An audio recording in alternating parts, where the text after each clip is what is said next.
ચા વાળાનું ગૌમુખ એટલે એની દુકાન, એનો ગલ્લો. સમજી ગયો ને? સમજી ગયો અંકલ. શું કે તારો આ અંકલ એક નંબરનો વિલન છે એમ? ના ના અંકલ, જરાય નહીં. ઉલટું તમે જે રીતે તમારો પોઈન્ટ ઓફ વ્યૂ મને સમજાવ્યો, મને લાગે છે કે કિંજલની બાબતમાં મને જે અનુભવ થયા છે ને એ રૂપેશને પણ થઈ શકે છે. એટલે આપણે ગમે તે રીતે રૂપેશને આપણી બાજુ ખેંચવો જ પડશે. અને એ ખેંચવાનું કામ તું કરીશ અને તારામાં વિશ્વાસ છે. અને તેમ છતાં પણ એ પહેલા તારા મગજમાં જો કોઈ આઈડિયા હોય જેનાથી આ વાત પતી જતી હોય, બેટા તું કે આપવા તને તૈયાર છો. બોલ, શું જોઈએ છે?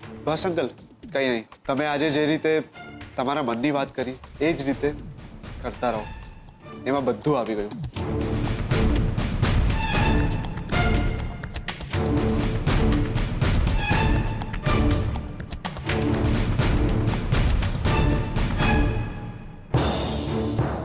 એટલે કે માસુ અંકલ પહેલાથી જ રૂપેશ અને સેજલ ભાભીના લગ્નની વિરુદ્ધ છે.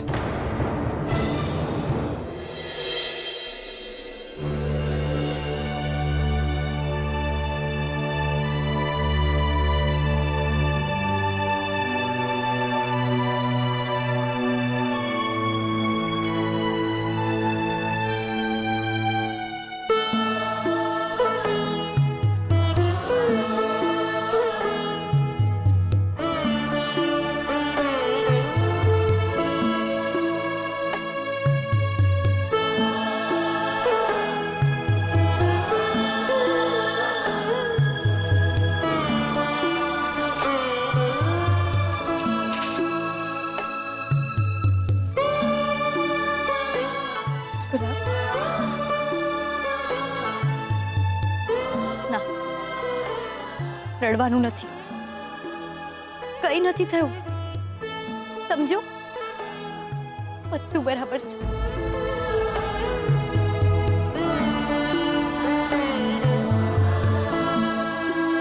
ગુલાબ, આ પાટિયું કઈ આમ રસ્તામાં પડી રહેવા માટે અને ધૂળ ખાવા માટે નથી બન્યું. એક minute. Kinjalben,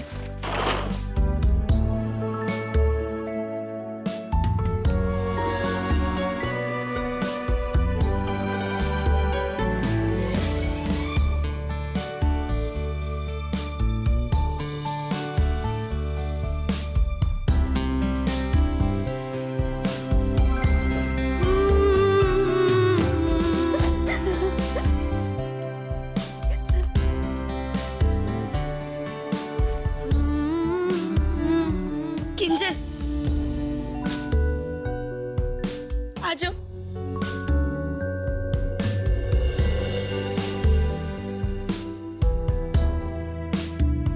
Mohan and daughter's.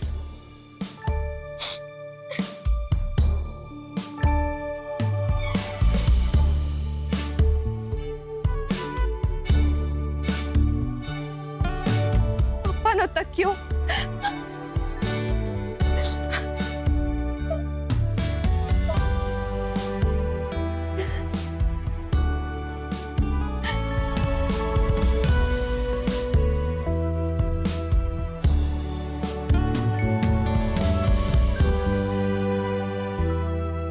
ના ગુલાબ, મેં શું કહ્યું? રડવાનું નથી. ને આ બધું કઈ ફેંકી દેવાનું નથી.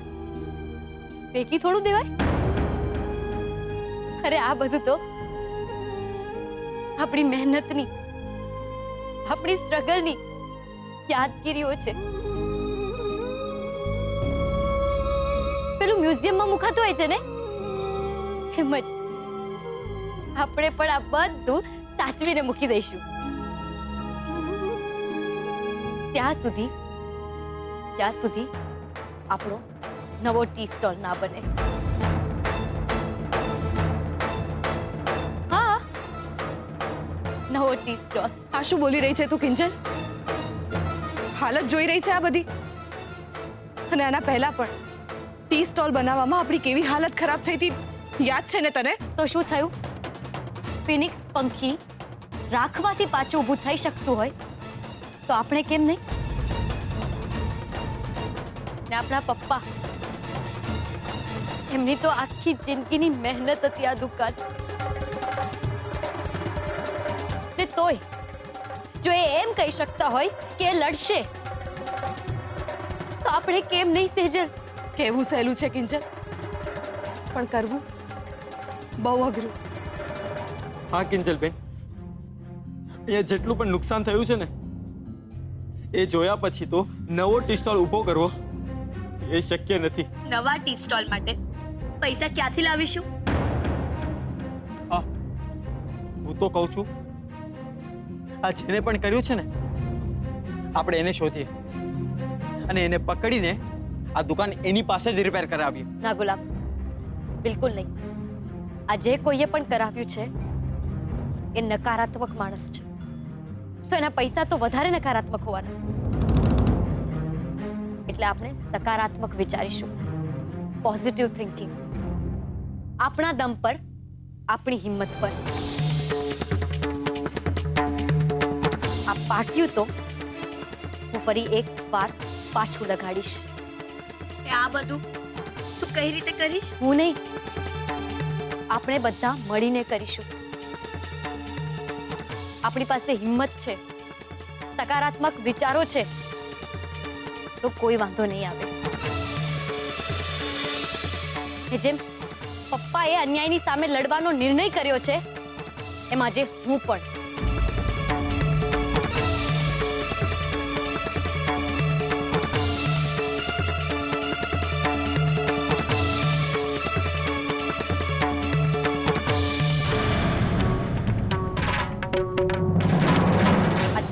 મળી ગયેલા આપણા પપ્પાના ટી કેફેના સપનાને ફરી એકવાર જીવતું કરવાનો નિર્ધાર કરું છું.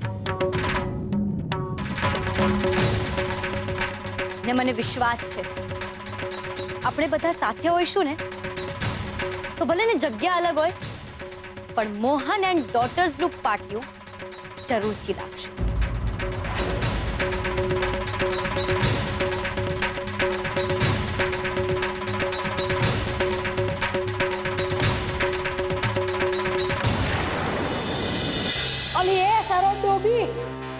ક્યાં સુધી રાહ જોવાની?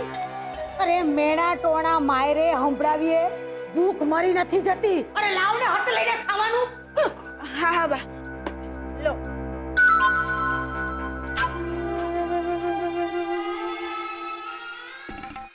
એલી અક્કલ મઠી, તને કેટલી વાર કીધું કે મારા કાનુડાને જે ખાવાનું ભાવતું હોય ઈ ન બનાવતી, તોય તું આ વટાણા ને પનીરનું એનું ભાવતું શાક લઈ આવી. લઈ જા થાળી. અરે ઊભી જો ઉઠો એની જેમ પકડ થાળી અને હાલતી તા. સરોજ, હા વાહ, આ જુઓ, આ તમારા કાનુડાનું ભાવ તો વટાણા અને પનીરનું શાક છે કે નહીં? હે, અને જુઓ આ શાક તમને બી ભાવે છે હે બા? તો ખાઈ લો, હે, ખાઈ લો. નથી ખાવું, તો હું ભૂખે મરતી. અરે મારો કાનુડો કેટલા દિવસથી ભૂખ્યો તરસ્યો, પૈસા વગરનો. બિચારો ક્યાં ક્યાં ભટકતો હશે મારો છોકરો. કેટલા દાડાથી એનું મોઢું નથી જોવા પામી. સાચું કહું છું રગલા, તારા ગમે ત્યાંથી મારા છોકરાને મોતીએ મારા કાનુડાને મારી પાસે લઈ આવ, મારી નજર સામે પૈસા. એ શક્ય નથી બા. અરે તમારો કાનુડો અહીંયા આવશે ને તો આ પોલીસ એને એક જ મિનિટમાં આમ ઝડપી લેશે. અને ભલે અત્યારે ઈ એના કોઈ દોસ્તારને ત્યાં મજા કરતો, ભલે. એટલે તમને ખબર છે કે એના કયા દોસ્તારના ઘરે છે? કેવી વાત કરે સરોજ, મને કઈ થોડી ખબર હોય આ બધું.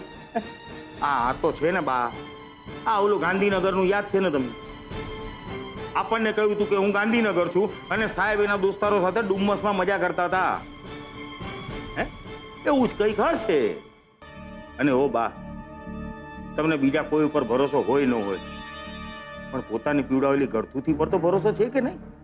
હે, એકવાર આ પોલીસની તલવાર એના માથેથી હટી જશે ને એટલે આપમેળો ઈ આવી જશે. ઓ બા, તમારા કાનુડાના માટે થોડું ખાઈ લો, રાહુલ માટે થઈને ખાઈ લો. હે બા, તમને એવું જોઈએ છે કે તમારો કાનુડો આવે તો ભૂખને લીધે તમે સાવ દુબળા પાતળા થઈ ગયા? ચાલશે તમને? ચાલશે નહીં ને? ખાઈ લો ને બા.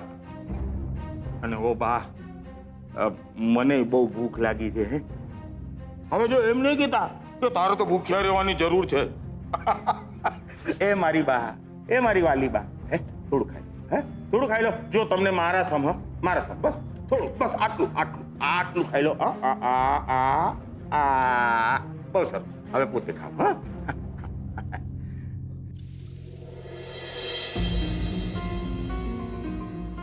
આજે પહેલી વાર મને ખબર પડી કે માસુ અંકલ રૂપેશ અને સેજલ ભાભીના લગ્નની વિરુદ્ધ છે અને કાયમ રહેશે. એક સંબંધ જેને જોડવા માટે ક્યારેક મેં આઈડિયા આપ્યો હતો.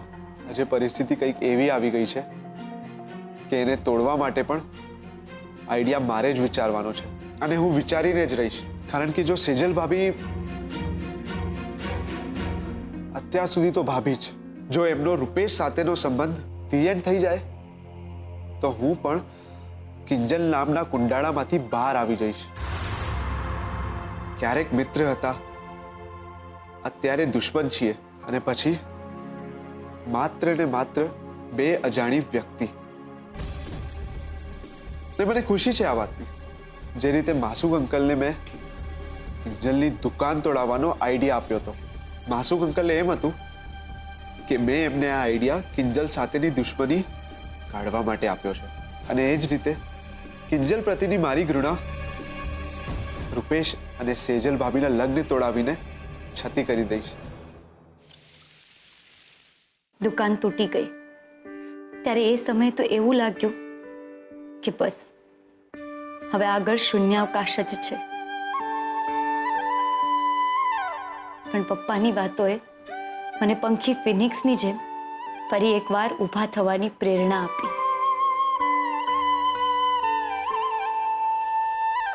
ને એ પ્રેરણા મને જે નામ તરફ ઈશારો કરી રહી છે એ કેટલું સાચું છે, કેટલું ખોટું છે એ તો મને નથી ખબર. પણ અંદરથી, ઊંડેથી એવું લાગી રહ્યું છે કે આ બધા પાછળ માસુક અંકલનો હાથ છે. અને જ્યાં માસુક અંકલ હોય ત્યાં ઉત્કર્ષ તો હોવાનો જ. એટલે વિચારવા જઈએ તો એ લોકોનો કારોબાર જમીનને લાગતો વળગતો છે. એટલે કોર્ટ કચેરીમાં અંદરની ઓળખાણ તો હોવાની જ. નહીં તો આમ કોઈ સેજલને 5 મિનિટની અંદર વકીલનો નંબર આપી દે, 15 મિનિટની અંદર વકીલ સાથે અપોઇન્ટમેન્ટ ફિક્સ કરાવી દે. આ બધું સહેલું થોડું છે.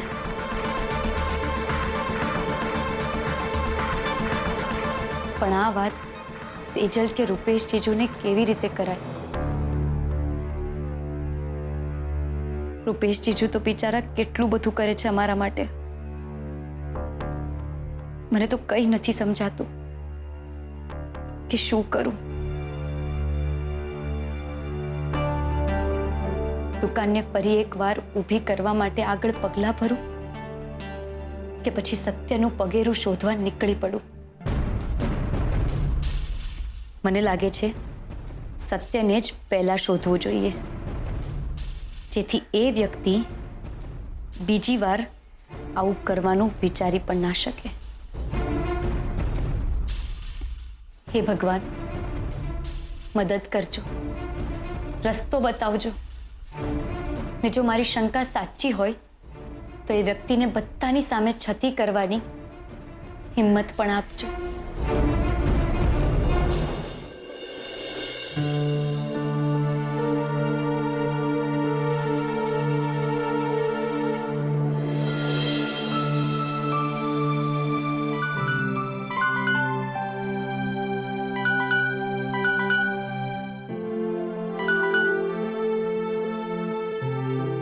બાપ રે, 6 વાગી ગયા. બીજલ, ઉઠ. બીજલ ઉઠ. અરે બપ્પા ઉઠ ને, શું કરે છે? જાને યાર. બીજલ 6 વાગી ગયા છે પણ. ઉઠ, ચલ ચલ ઉઠ. સાવ ગાંડી જ છે. ચલ હવે નાઈ ધોઈને તૈયાર થઈ જા. હા, હું તારા માટે નીચે જઈને ચા મૂકું છું. તું પ્રેક્ટિસ માટે નીકળ અને હું દૂધ લેવા માટે. કિંજલ, કદાચ તું કંઈક ભૂલી ગઈ છો. આપણી દુકાન તો હવે ભૂલી ગઈ? પંખી ફિનિક્સ, શું કહેલું મેં? આપણે મળીને દુકાન પાછી ઊભી કરવાની છે અને એને ઊભી કરવા માટે આપણે ઊભા તો થવું પડશે ને. એટલે હું તો જવાની. સારું, તો તું જા.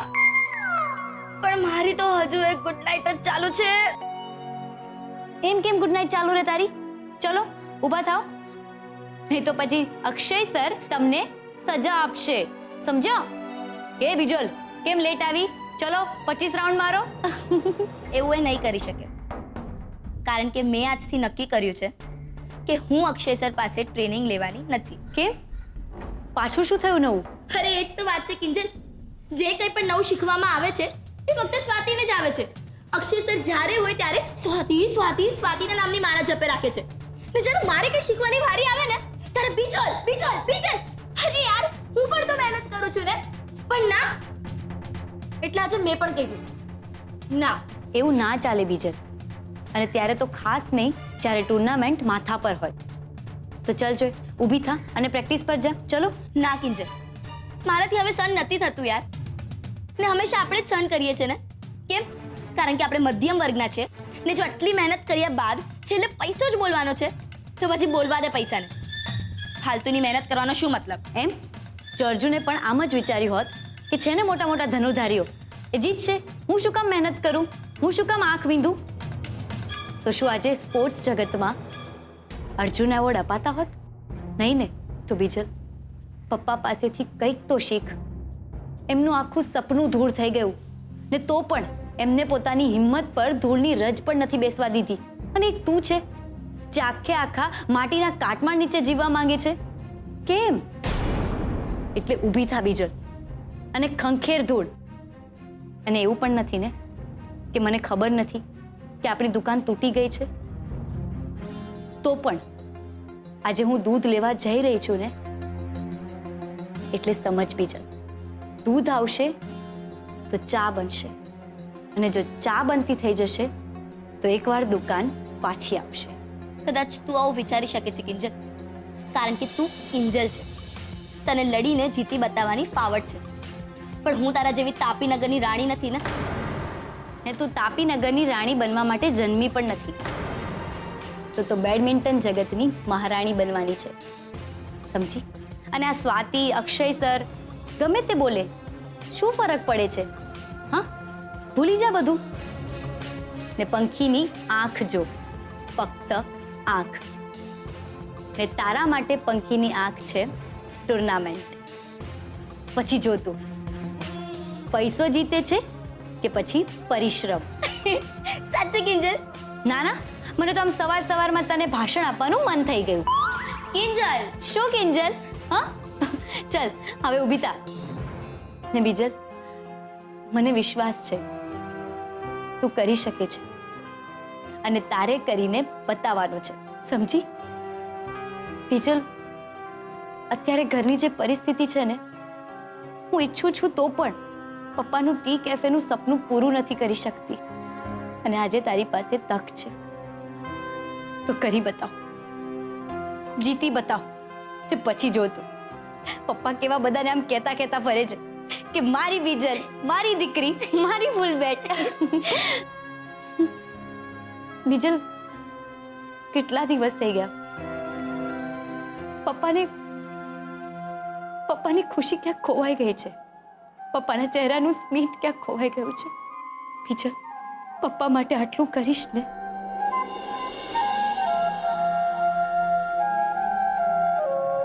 હા, પણ એના માટે તારે નીચે જઈને સૌથી પહેલા મારી માટે ચા બનાવવી પડશે. હા, ચલ ઉઠ ઉઠ. આળસુ જ છે સાવ એક નંબરની. અચ્છા, હું આળસુ?